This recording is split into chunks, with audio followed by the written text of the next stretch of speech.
Bom dia. Que a graça e a paz do Senhor Jesus Cristo seja em sua vida, no seu lar, em seus negócios.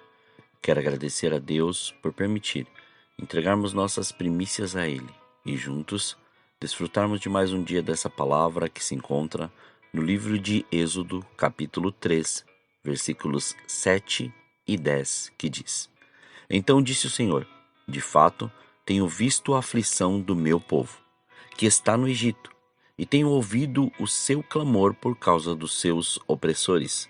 Conheço os seus sofrimentos. Vem agora, e eu te enviarei a Faraó, para que tires do Egito o meu povo, os filhos de Israel. Ao meditar sobre essa passagem e entendendo todo o contexto, o Senhor me levou a refletir sobre as propostas que são oferecidas mediante ao propósito que Deus mandou fazer. Ou seja, não negocie aquilo que é inegociável. Deus deu uma ordem para Moisés, mas, olhando com os olhos naturais da nossa carne, não via a possibilidade de enfrentar um exército como o Egito. Mas foi na autoridade do Senhor fazer aquilo que lhe foi designado. E vemos que, mesmo na incapacidade do homem, o Senhor o capacita e prepara para exercer o seu chamado. E observamos que a resistência se manifesta desde o início, como descrito no livro de Êxodo, capítulo 5, versículos 1 e 2, que diz: Depois foram Moisés e Arão e disseram a Faraó: Assim diz o Senhor, o Deus de Israel: Deixa ir o meu povo, para que me celebre uma festa no deserto. Faraó, porém, respondeu: Quem é o Senhor, para que eu ouça a sua voz e deixe ir Israel? Não conheço o Senhor, tampouco deixarei Israel partir. A resistência virá, pois ninguém terá a fé que o Senhor colocou em sua vida. Se é para você fazer, por que está querendo que os outros assumam aquilo que o Senhor te deu autoridade para realizar? Assuma essa autoridade. Assuma esse chamado. Assuma quem você é em Deus e faça aquilo que Ele te ordenou. Mas esse caminho, assim como o Faraó fez, sempre haverão propostas para você negociar a sua fé, sua autoridade, sua direção e o seu chamado. Observe as propostas de Faraó a Moisés e veja que o inimigo assim fará para negociarmos nosso chamado e autoridade. Veja a primeira proposta no livro de Êxodo, capítulo 8, versículo 25, que diz: Então Faraó chamou Moisés e Arão e disse: Ide e oferecei sacrifícios ao vosso Deus nesta terra. A proposta do rei do Egito pode ser colocada para os nossos dias da seguinte forma: vocês podem adorar ao Deus de vocês, contanto que permaneçam no Egito. Adorem a Deus sem mudança de vida. Não precisa abandonar o mundo. Adore a Deus, mas continue com laços no mundo, no pecado, nas coisas que te afastam da presença de Deus. Essa foi a proposta do inimigo. Não esqueça, Deus disse: tire o povo do Egito. Observe a segunda proposta descrita no livro de Êxodo, capítulo 8, versículo 28, que diz: Então disse Faraó: Eu vos deixarei ir, para que ofereçais sacrifícios ao Senhor, o vosso Deus, no deserto, apenas se, saindo, não fordes longe. Agora orai por mim. Esta segunda proposta é equivalente a dizer: sacrifiquem ao Deus de vocês, mas fiquem por perto. Não se afastem da influência do Egito. Não se afastem do mundo, ou seja, dos prazeres que ele oferece. Pode adorar a Deus, mas não precisa virar um fanático. Não tem problema continuar com seus velhos costumes. O importante é adorar a Deus, mas com sua mente presa no seu passado, nas suas mazelas e nas suas necessidades. Mas a ordem foi: tire o povo do Egito. Ainda encontramos uma terceira proposta descrita no livro de Êxodo, capítulo 10, versículos 8 a 10, que diz: Então Moisés e Arão foram levados outra vez a Faraó, e ele lhes disse: Ide, servi ao Senhor, o vosso Deus. Quem deverá ir? Respondeu-lhe Moisés: Temos de ir com os nossos jovens e com os nossos velhos, e com os nossos filhos e com as nossas filhas, com os nossos rebanhos e com o nosso gado, porque temos de celebrar festa ao Senhor. Disse-lhe Faraó: Seja o Senhor convosco, se eu vos deixar ir com as crianças. Vede como tendes más intenções. De acordo com essa proposta, eles deveriam ir, mas deveriam deixar para trás a descendência. Faraó queria que deixassem as crianças. Quando o diabo não consegue parar a geração presente, ele tenta deter a geração futura. Não deixe sua família no Egito. Não deixe seus filhos no Egito.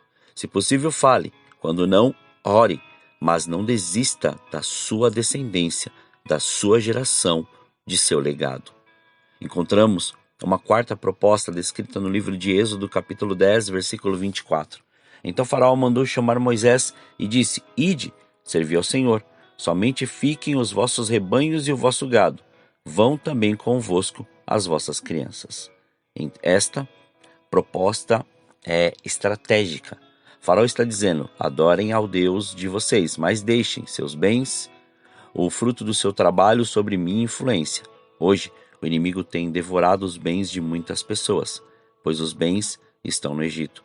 Não consagram a Deus seus bens, seus ganhos, o fruto de seu trabalho, e esquecem de ser voluntariamente abençoadores, pois os bens que eles levaram do Egito foi usado para construir o tabernáculo e os utensílios depois. Se ele conseguir deixar que esse tipo de artifício entre na mente das pessoas, elas ficarão presas às coisas e não ao Senhor. Quando o que está em jogo é a fé, a vida espiritual, a família e o fruto do seu trabalho, não se deve fazer negociação com o diabo de maneira alguma. Cuidado com as propostas sedutoras do maligno. Elas nunca serão apenas o que lhe aparentam ser. Na verdade, querem torná-lo eternamente escravo.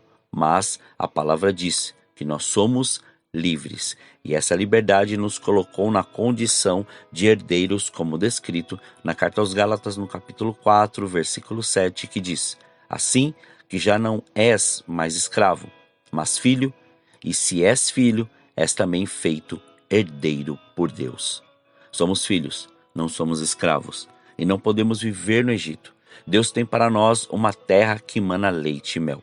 Não negocie aquilo que Deus te deu. Não negocie seu chamado. Não negocie sua fé e não negocie seus princípios. Mantenha-se fiel na autoridade que o Senhor te deu.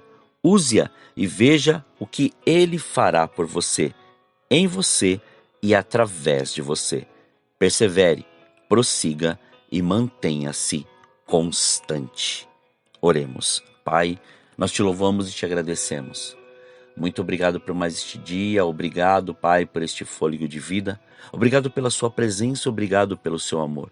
Somos gratos por tudo que o Senhor tem feito, somos gratos, Pai, da maneira que o Senhor tem feito, que venha o seu reino, que manifeste a sua graça, que manifeste a sua glória, que nos faça cada vez mais nos aprofundar em Ti e enxergar como hoje que o inimigo tem feito tantas propostas para nós nos mantermos presos, Senhor, às coisas passadas, às coisas antigas, à religiosidade, às coisas do mundo, ou como eles lá presos com as coisas do Egito, com tudo aquilo que eles aprenderam e com tudo aquilo que eles foram ensinados. Mas o Senhor nos chamou para ser livres, livres para poder ver, para poder conquistar, para poder agora, Senhor, contemplar o seu novo, contemplar a sua glória, contemplar tudo que o Senhor tem preparado para nós, renovar a nossa mente, renovar, Senhor querido, o nosso entendimento, o nosso interior, Pai, ser completamente transformado pela presença da sua glória. Então, Pai, faça isso, Senhor. Faça isso, não permita que nós estejamos, ó Senhor, te servindo, mas presos ou condicionados, ou até mesmo, Senhor, vivendo todas as propostas do inimigo, todas as propostas do Egito, do mundo. Não permita isso, Senhor. Por isso, Pai, nós te clamamos e te pedimos que realmente todos os dias nós possamos nos esvaziar para que o Senhor encha, que nós possamos diminuir para que o Senhor cresça, e que a sua presença seja tão real, tão, Pai, perfeita, que todos, ó Senhor, sejam realmente impactados pela presença da sua glória. Somos gratos a Ti, Pai. Muito obrigado. Consagramos ao Senhor este dia, consagramos nossas vidas, consagramos tudo diante do seu altar, para que o seu nome continue sendo glorificado, exaltado e engrandecido em tudo o que fizermos. Muito obrigado. Assim, mais uma vez, consagramos tudo diante de ti, para louvor do seu nome. Muito obrigado. Assim oramos agradecidos em nome de Jesus. Amém. Que você tenha um dia abençoado na presença do Senhor, e quem vos fala é o pastor Leandro Araújo, da Igreja Apostólica Caminho de São Paulo, capital. Deus te abençoe grandemente.